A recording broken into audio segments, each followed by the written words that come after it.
Assalamualaikum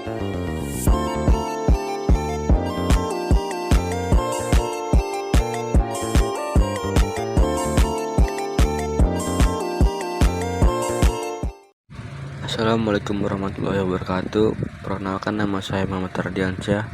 Saya dari kelas 12I dari biologi 6. Di sini saya akan menjelaskan sedikit materi tentang sistem endokrin, kelenjar tiroid, dan kelenjar paratiroid. Di sini ada daftar isi. Perbedaan kelenjar tiroid dan paratiroid.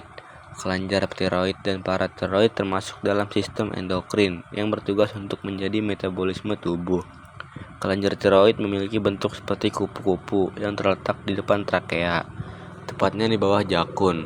Sedangkan kelenjar paratiroid adalah 4 kelenjar kecil dari sistem endokrin yang memiliki ukuran 3-mm dan berat 30-60 mg. Meskipun tidak memiliki hubungan fungsional dengan kelenjar tiroid, kelenjar paratiroid secara fisik berada di belakang kelenjar tiroid. Kelenjar tiroid dan paratiroid termasuk dalam sistem endokrin. Mereka sama-sama menghasilkan hormon yang termasuk dalam sistem endokrin tubuh. Meskipun keduanya sama dalam sistem endokrin dan menghasilkan hormon yang bermanfaat bagi tubuh, keduanya memiliki perbedaan yang belum dimengerti oleh banyak orang. Berikut perbedaan kelenjar tiroid dan paratiroid yang dilansir dari berbagai sumber. Kelenjar tiroid.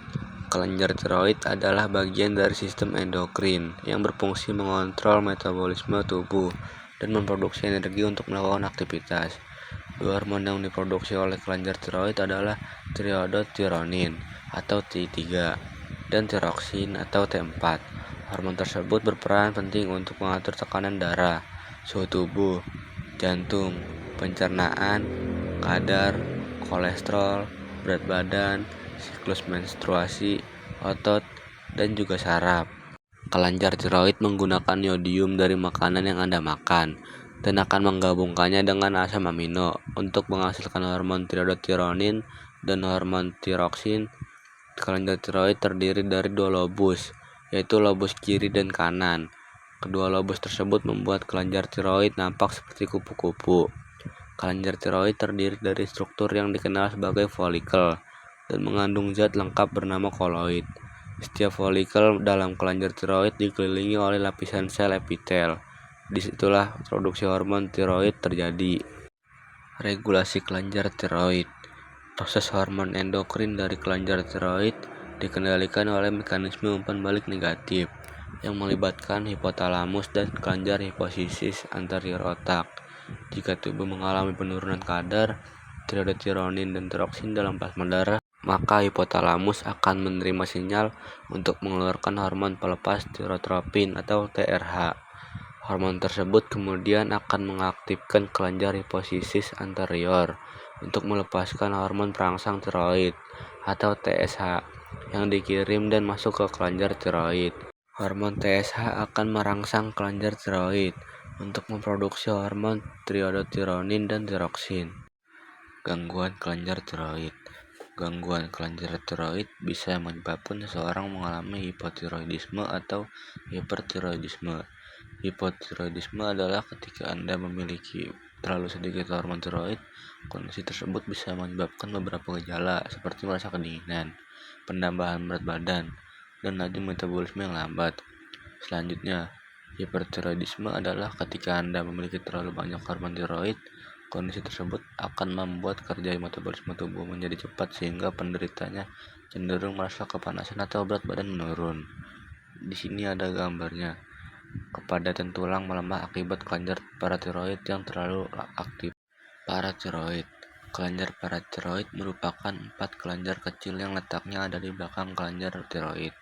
Kelenjar paratiroid terdiri dari sel oksifil dan sel Schwann yang dipisahkan melalui lapisan jaringan ikat. Sel tersebut adalah sel utama yang bertugas untuk menghasilkan hormon paratiroid.